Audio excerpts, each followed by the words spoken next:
Saludos y bendiciones. Para mí es un verdadero privilegio estar con ustedes una vez más con el propósito de continuar esta serie de lecciones interesantes por demás y comenzando también un nuevo año, el 2025. La lección El amor de Dios y su justicia. Ya vamos entrando por la lección número 3. Y antes de continuar, vamos a pedir la presencia del Espíritu Santo por medio de la oración. Oremos. Amado Dios que estás en los cielos, alabado, glorificado, bendecido sea tu nombre por siempre. En este momento estamos delante de ti, dándote las gracias por tus cuidados, por tus bendiciones, por tu protección, Señor, porque hasta aquí ha estado con nosotros. Pido una bendición muy especial por cada persona que nos ve, que tu Santo Espíritu sea con ellos, también con nosotros al momento de grabar esta lección.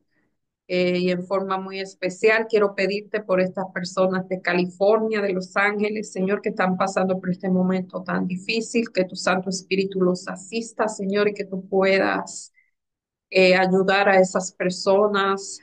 eh, si es tu voluntad controlar esos fuegos, claro que es tu voluntad, pero también estamos en un mundo de maldad, así que haz tu voluntad en aquel lugar. Eh, Gracias por todo, Señor, te lo pedimos en el nombre y por los méritos de Jesús. Amén. Fíjense que esta lección es muy interesante. Se titula Para agradar a Dios. ¿Cómo nosotros, seres imperfectos, podemos agradar a un Dios perfecto? Y el versículo para memorizar es uno de mis favoritos y se encuentra en Sofonías 3:17. El Señor está en medio de ti, poderoso. Él salvará, se gozará sobre ti con alegría, te pacificará con su amor, se regocijará sobre ti con cantar. Y aquí en la introducción, este versículo vamos a analizar más adelante durante la lección, pero esta situación es muy interesante. Imagínate que un niño de 5 años se acerca a su padre con un regalo y se lo entrega emocionado y el padre le dijo, no me importa tu regalo, al fin y al cabo no hay nada que puedas darme que me satisfaga, cualquier cosa que hagas, yo lo puedo hacer, tú lo hiciste con mi dinero o lo compraste con mi dinero o lo hiciste con materiales que yo compré. Es como que aquí dice que eso suena bien frío, insensible, claro que sí. Que le diga, no lo quiero, no lo necesito, pero yo te amo.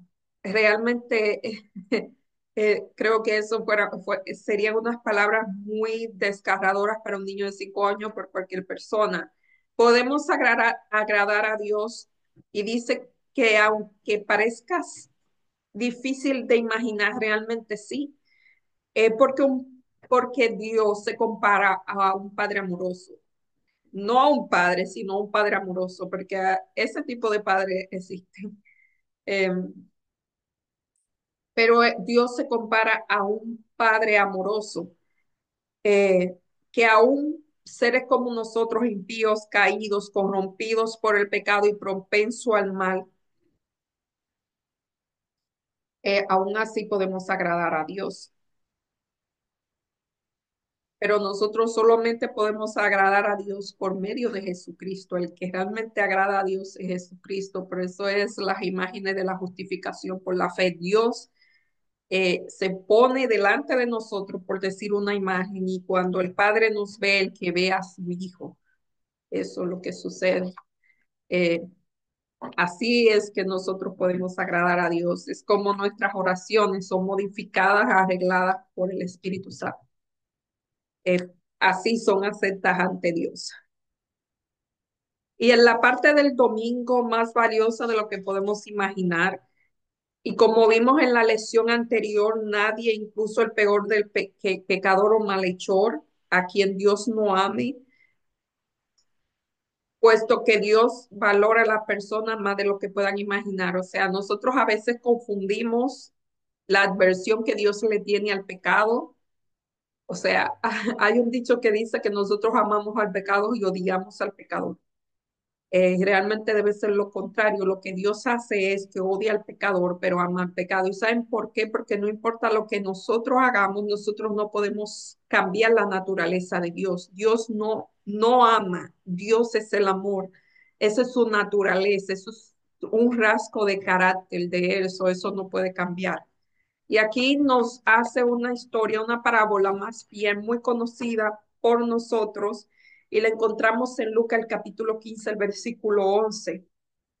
Y había un hombre que tenía dos hijos y uno de los hijos, el menor, le pidió la parte de la herencia que le correspondía. Todavía en nuestros tiempos eso no se hace. Se supone que la herencia es después de la muerte de la persona, no mientras la persona esté en viva, ¿verdad?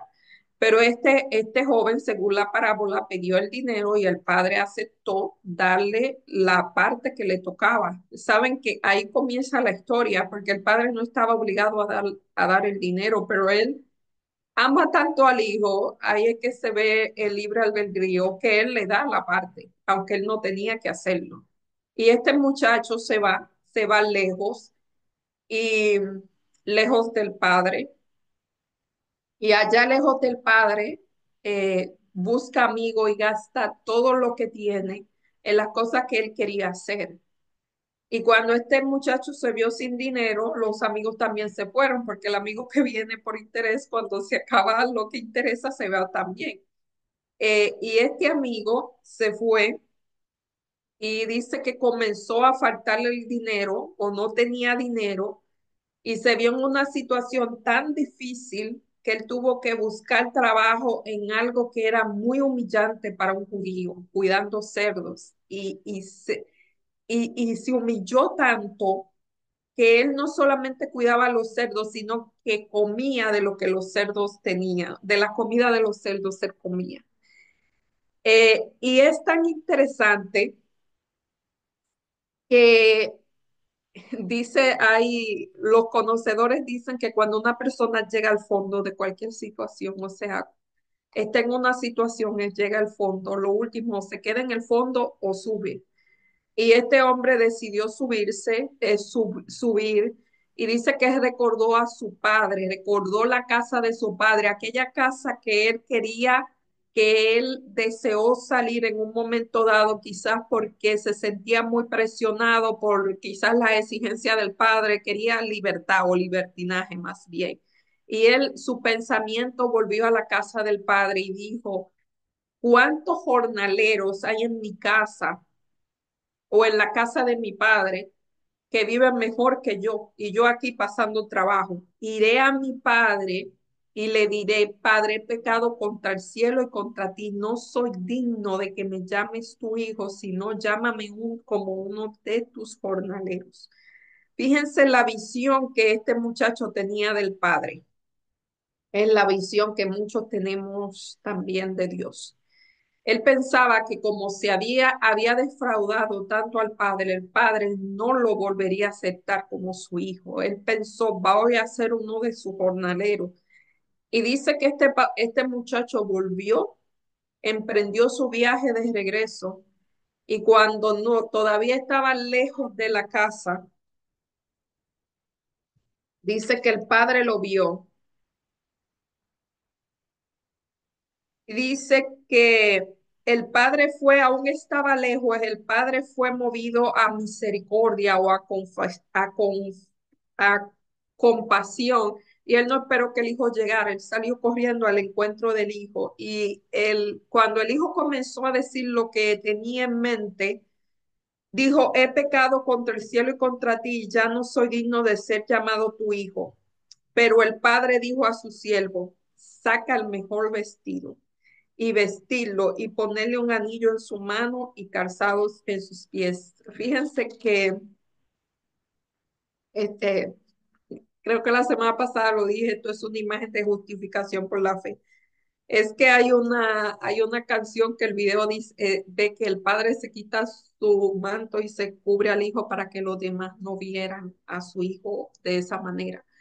Y eso es lo mismo que el padre hace con nosotros. Él le dijo vestirle, cámbiale la vestidura sucia y ponle la vestidura, lo mismo de Zacarías 3, lo mismo de Adán y Eva en el jardín del Edén.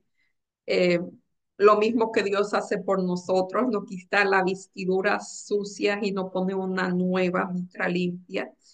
Eh, y dice, ponerle un anillo en su mano y calzado en sus pies, y traer el becerro gordo y matarlo, y comamos y hagamos fiesta. Eso es el tema de la justificación por la fe. Eso es lo que hace Dios por nosotros. Nos quita las vestiduras sucias y nos pone ropa limpia. La ropa lavada en la sangre del Cordero. Esta historia que Jesús cuenta, el hijo menor de un padre, ajá. Lo que sigue es impactante. Hay algunos padres que rechazarían un hijo como ese. Tomaste la herencia, gastaste todo, te fuiste lejos y no hay lugar para ti. Esta sería la verdadera actitud lógica a los ojos de algunos padres, pero Dios no es así con nosotros.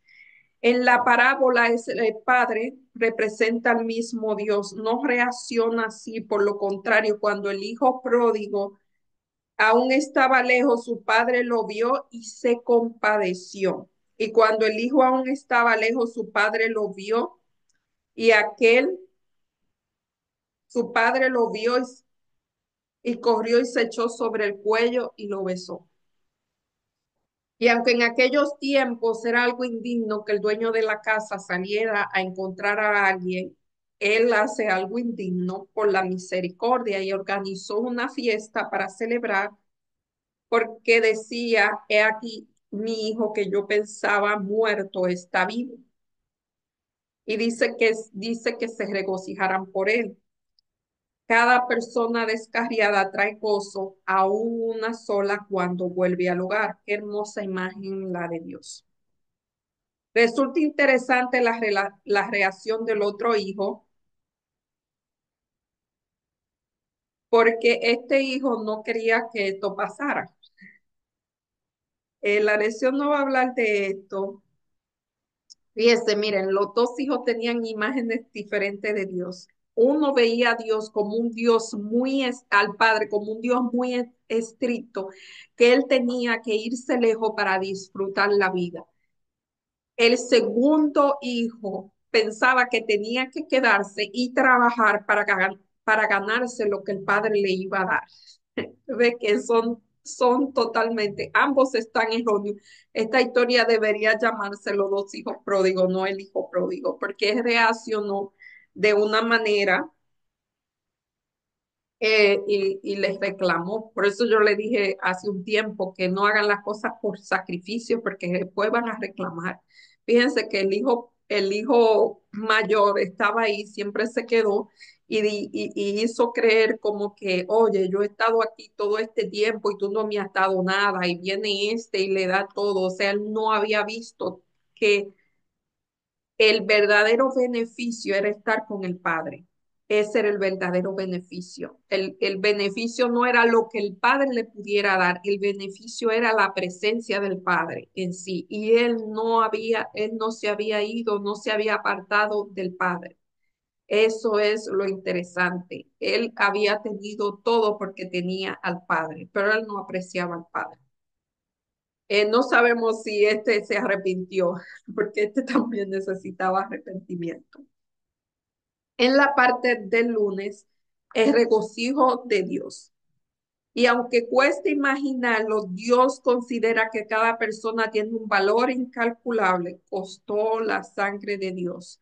Porque dicen que si Dios hubiese tenido que morir por una sola persona, Él muere por una persona. Así que uno cuesta la sangre de Dios. Y por eso se regocija por la salvación de una sola alma. Y aquí está el versículo para memorizar, que lo encontramos en Sofonías 3:17. En Sofonías 3:17.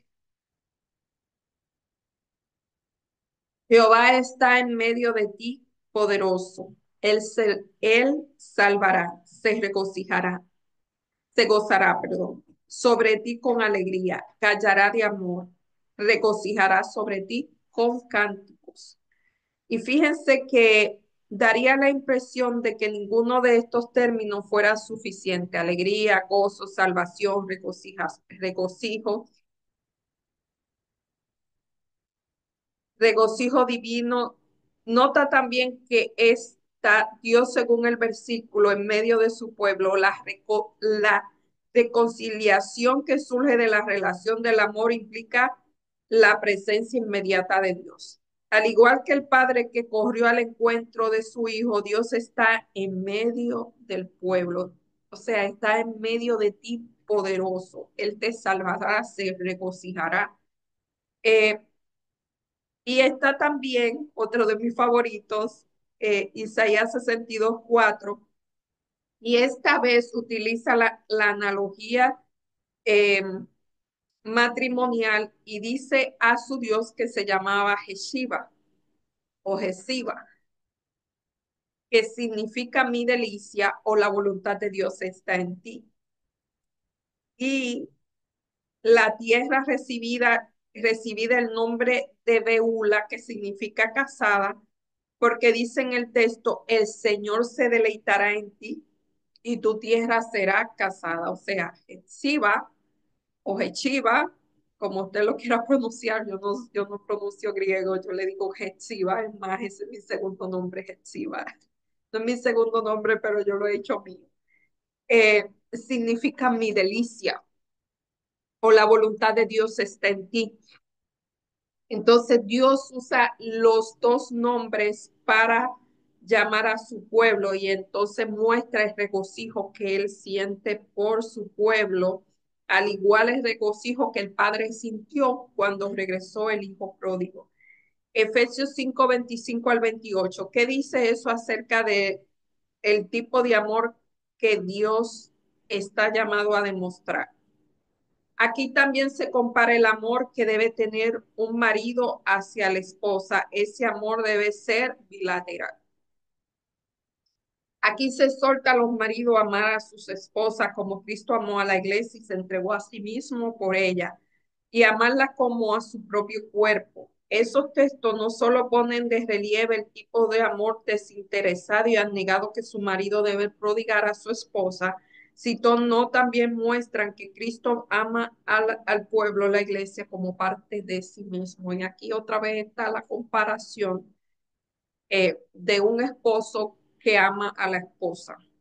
Pero como dije la semana pasada, esto debe ser ambas vías, una sobre una sola vía, como que no es relación. Lo digo porque a veces esto se malinterpreta, o sea, nosotros tenemos unos preconceptos y unas inclinaciones y hay que aclarar estos textos muy bien para no entrar en situaciones. La parte del Marte, complacer a Dios.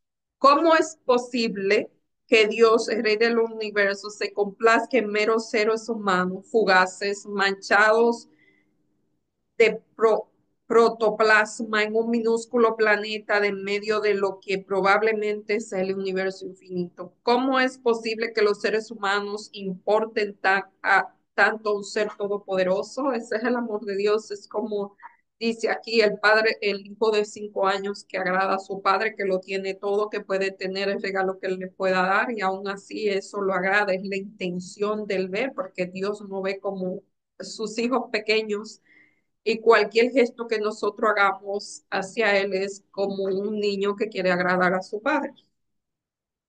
Eso es todo, a pesar de nuestra pecaminosidad. Nosotros como seres humanos podemos deleitarlo. Y aquí se ve la parte emocional de Dios. Fíjense que no solamente la racional, emoción, gozo, son emociones. Aquí vemos a un Dios que se deleita, que se complace. Esas son emociones.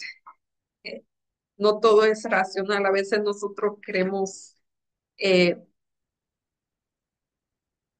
quitar esa parte emocional y nosotros somos seres emocionales, somos seres racionales. Lo único que las emociones deben ser gobernadas por el raciocinio. A veces también nosotros sentimos cosas y nos alertan de que algo no está bien.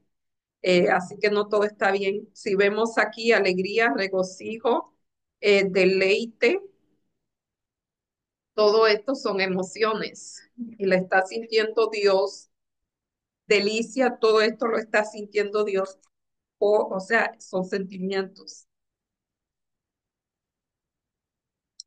Isaías 43:4 no dice, porque a mis ojos fuiste de gran estima, o sea, Dios nos tiene por la cosa más hermosa que podamos tener y yo te amé.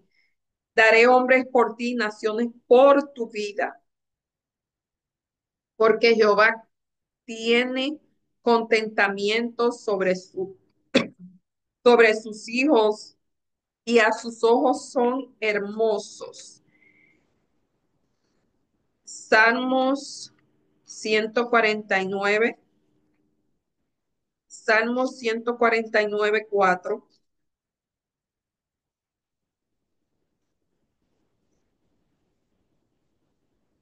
Porque Jehová tiene contentamiento en su pueblo, hermoseará a los humildes con la salvación. Esto lo dice en Salmos 149:4.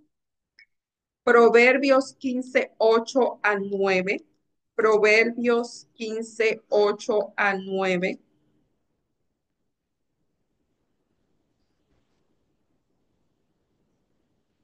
El sacrificio de los impíos es abominación a Jehová, mas la oración de los rectos es su gozo. Abominación es a Jehová el camino del impío, mas él ama la senda de la justicia.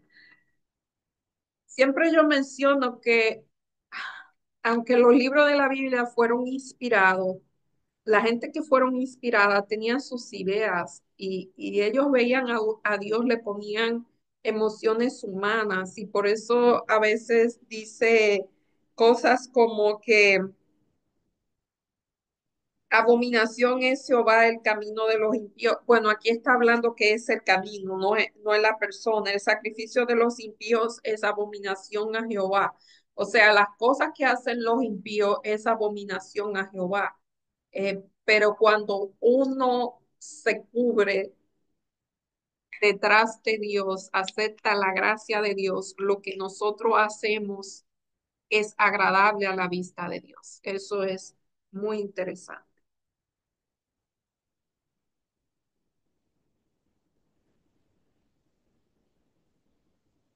Como vimos en la parte de ayer, Dios puede complacerse en los seres humanos porque ama a la persona de una manera que tiene en cuenta los mejores intereses para ella, así como lo haría cualquiera que amara, se preocupara por la persona. Por el contrario, Dios se disgusta con su pueblo cuando éste hace lo malo, porque cuando uno hace lo malo se daña a uno mismo. La oración de los rectos es su gozo y él ama al que hace la justicia. Eh, Eso no quiere decir que no ame al quien no la hace. Vuelvo y digo, la naturaleza de Dios es amor y no cambia por lo que haga la persona. También pone deleite divino y el amor en paralelo, mostrando la profunda conexión que existe entre el amor de Dios y su deleite que aparece en toda criatura. El Señor ama a los justos. Dios ama al que da con alegría. En primer lugar, lo que estos vínculos nos dicen, no dicen que Dios ama solo a los justos, sino que ama al dador alegre. Y fíjense, yo he estado mirando unos textos, fue basado en un tema que yo escuché. A veces se dice que uno tiene que dar hasta que duela y eso no es así. A Dios no le gusta si uno da algo y le duele, porque Dios se complace en cuando uno, o sea, Dios no quiere sacrificio. Dios no quiere que duela, Dios quiere que nosotros demos o hagamos la cosa con alegría. Eso es Dios, eso es lo que Dios quiere, eso es lo que pasa. Que no es no puede ser sacrificio. Eh, Dios ama a todos, sin embargo, para que estos textos transmitan algo, debe significar que Dios ama a los justos y al que da con alegría en un sentido especial. Lo que hemos visto en Proverbio 15:8 al 9 contiene la clave. Dios los ama en el sentido de estar, o sea, Dios se complace, Dios ama a todo, pero se regocija, se complace cuando los seres humanos hacen su voluntad, inspirado por su Hijo Jesús. No cuando una persona hace lo bueno porque es disciplinado o porque o lo hace con su fuerza de voluntad. Eso no. Tiene que ser cuando le nace, o sea, cuando lo hace porque está conectado a la vida. Y por lo general esas cosas así se hacen con alegría. Piedras vivas. ¿Cómo es posible que nosotros, seres caídos y pecadoras, podamos agradar a un Dios santo? Lee Romanos 5:8. Dios muestra su amor para con nosotros, que aun cuando nosotros éramos pecadores, Cristo murió por nosotros. Ahora no hay ninguna condenación para los que están en Cristo. Jesús no vino a condenar al mundo, sino para que el mundo fuera salvo por él. Como dijimos la semana pasada, si Dios hubiese querido, si hubiese sido el propósito de Dios condenar al mundo, no viene, ya estaba condenado.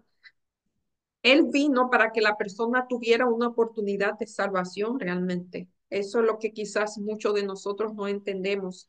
Fíjense que luego de que Adán y Eva cayeron en el pecado, la visión que tenían de Dios sobre el carácter de Dios se nubló. Imagínense, han pasado 6.000 años. Imagínense lo nublado que está ahora, lo distorsionada que puede estar. Así que nosotros no podemos percibir cómo es Dios realmente y por eso nosotros decimos tantas cosas que realmente no son. Por eso decimos que Dios nos castiga, que Dios no está mirando ahí para castigarnos, que Dios eh, se enfurece cuando nosotros hacemos algo que no está bien y cosas así, y que hay que aplacar como que hay que aplacar la ira de Dios y que si hacemos esto mal, pues vamos para el infierno. Yo no quiero decir con esto que hagamos la cosa que esté mal. Lo que queremos decir es que somos propensos a errar y que el Señor no está ahí para castigarnos, realmente está ahí para restaurarnos. Primera de Pedro 2:4 al 6, compáralo con Hebreo 11:6. ¿Qué nos dice Dios esto acerca de cómo podemos agradar a Dios? Primera de Pedro,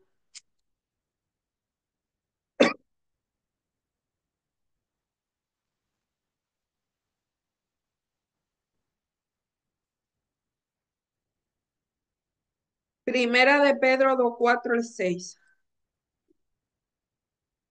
Desea como niños recién nacidos la leche espiritual, no adulterada, para que por ella crezcáis para salvación, si es que habéis gustado la benignidad del Señor. O sea, desead, no por obligación, deséalo, como cuando una persona tiene hambre.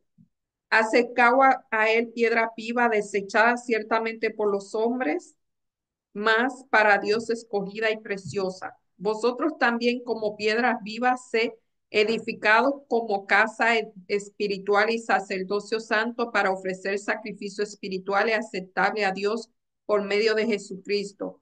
Por lo cual también contiene la escritura: "He aquí pongo en Sión la piedra principal, piedra del ángulo escogida, precioso, y el que creyere en él no será avergonzado".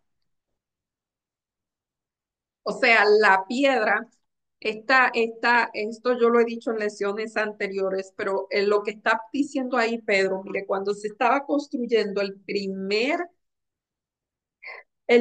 templo de Jerusalén, se dice la historia o la tradición, no sé si es realidad o si es una tradición, pero parece que sí, porque hay versículos que hablan de eso, de la piedra angular.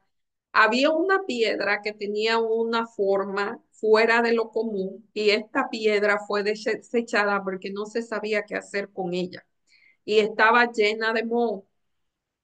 Y dice que cuando se estaba terminando la construcción del templo, había un espacio y nada podía llenar ese espacio. Y dice que alguien recordó aquella piedra y justamente esa piedra encajaba en ese lugar. Por eso se dice que la piedra que desecharon vino a ser la piedra angular. Hay otro verso que hace referencia a eso.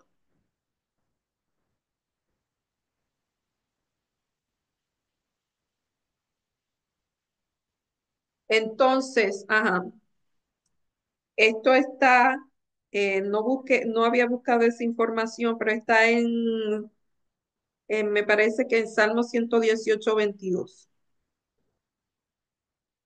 La piedra que los edificadores desecharon ha venido a ser la piedra del ángulo, refiriéndose a Jesús.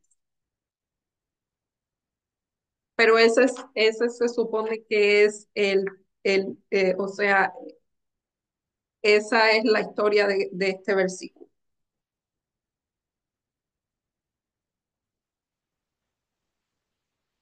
Y aquí dice,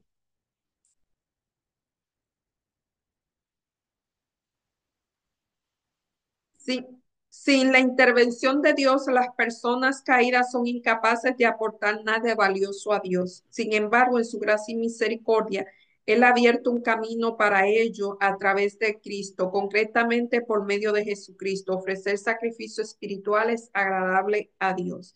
Sin fe es imposible agradar a Dios porque es necesario que se acerque a Él, le crea. O sea, la fe de Dios es lo que agrada a Él.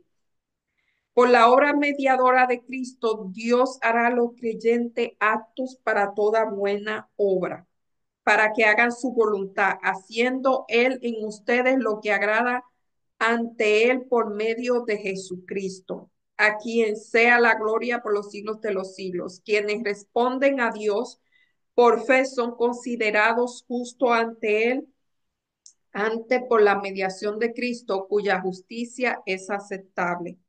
Así quienes responden a la amorosa propuesta de Dios son considerados dignos de la mediación de Cristo, quien los transforma a su semejanza. O sea, Dios es que hace la obra, es el que pone tanto el querer como el hacer por su buena voluntad, y es el Espíritu Santo el que obra la transformación de cada uno de nosotros.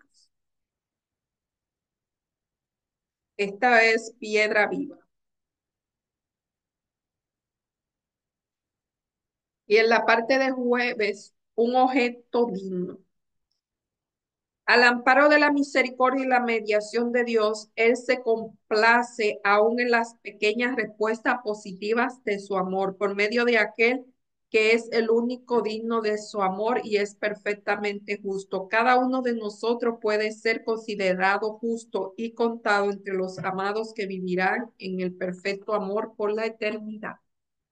Es la gran esperanza de la redención que implica la obra de Dios en medio del cielo. Pero tal vez me pregunto, ¿puede esto incluirme hasta mí? Y si no soy lo suficientemente bueno y carezco de la fe suficiente, el que hace la obra en usted es Dios y la fe es de Dios también. Nosotros no tenemos fe, nosotros nos aferramos a la fe de Dios. Fíjense que en Marcos 9:17 al 29, este es el relato de un padre que tenía un hijo enfermo y los discípulos trataron de sacar el demonio que había y no pudieron. Y vino Jesús y dice que el padre se le acercó y le dijo, Dios ayuda a mi poca fe. O sea, él no tenía fe, pero él le pidió a Dios, a Jesús, que le ayudara a su fe y el hijo fue sanado. Jesús no dijo al hombre, vuelve a mí cuando tenga más fe. Cuando él le dijo, ayuda a mi fe, él no le dijo, oye, tienes que tener más fe. En lugar de eso, exclamó, ayuda a mi poca fe. Eso fue suficiente. O sea, depender de Dios fue suficiente para tener fe. Sin fe es imposible agradar a Dios. Sin embargo, Jesús acepta aún la fe más pequeña, porque no es nuestra fe, es la fe de Dios, de Dios, sí, solo un mérito de Cristo. Podemos agradar a Dios por la fe en virtud de la mediación de Cristo, o sea, cuando nos aferramos a sus méritos, cuando nos escondemos detrás de Él. Dios ve la fe de Cristo, Dios ve los méritos de Cristo y eso es lo que nosotros debemos hacer nuestro. Y ahí es que Dios se agrada cuando nosotros nos aferramos a lo que hizo Cristo en en el Calvario. Él se goza, se agrada, se deleita y todos los adjetivos que vimos por ahí. Podemos responder de forma que agrademos a Dios, así como un padre humano se complace cuando el mejor de su hijo le da un regalo que objetivamente carece de valor en sí mismo. Por lo tanto, debemos seguir el consejo de Pablo de que nuestro objetivo sea agradar a Dios. Además, debemos pedir a Dios que transforme nuestros intereses para que incluyan los mejores de aquellos quienes amamos y expandan nuestro amor para que alcance a otros. Ámense los unos a los otros con afecto fraternal. En cuanto a la honra, den preferencia a otros. En cuanto al trabajo, no sean perezosos. Sean fervientes en el espíritu, sirviendo al Señor, gozosos en la esperanza, sufridos en las tribulaciones, constantes en la oración. Contribuyan las necesidades de los santos, practiquen la hospitalidad. Y esos son los consejos que nos da Pablo eh, en el viernes, en la lección del viernes, eh, ya o sea, para dar eh, una conclusión a esta lección. Dios, el Señor se chasquea cuando su pueblo tiene en muy baja estima, se tiene en muy baja estima. Cuando nosotros eh, nos tenemos en poco valor, no el valor que nosotros tenemos, sino en el valor que olvidamos el valor que Cristo nos dio y tenemos poco valor en nosotros, a Dios no le agrada eso. Él desea que su heredad escogida se estime según el valor que Dios le ha atribuido y que actúe en consecuencia. Esto no es orgullo, esto es saber el valor que uno tiene. Cuando uno sabe que tiene un valor, se comporta de una manera diferente a cuando no sabe qué valor tiene. Dios los quiere, de lo contrario no hubiese mandado a su hijo a tal empresa tan costosa para redimirlo. O sea, eso fue por amor, como dijimos, el Padre nos ama, por eso envió al Hijo. El Hijo no vino a la cruz para calmar el enojo del Padre o la ira del Padre. Realmente el Padre fue que envió al Hijo. Lo que necesita y le agrada cuando le dirigen la más elevada demanda a fin de glorificar al nombre. Puede esperar grandes cosas si tiene fe en las promesas.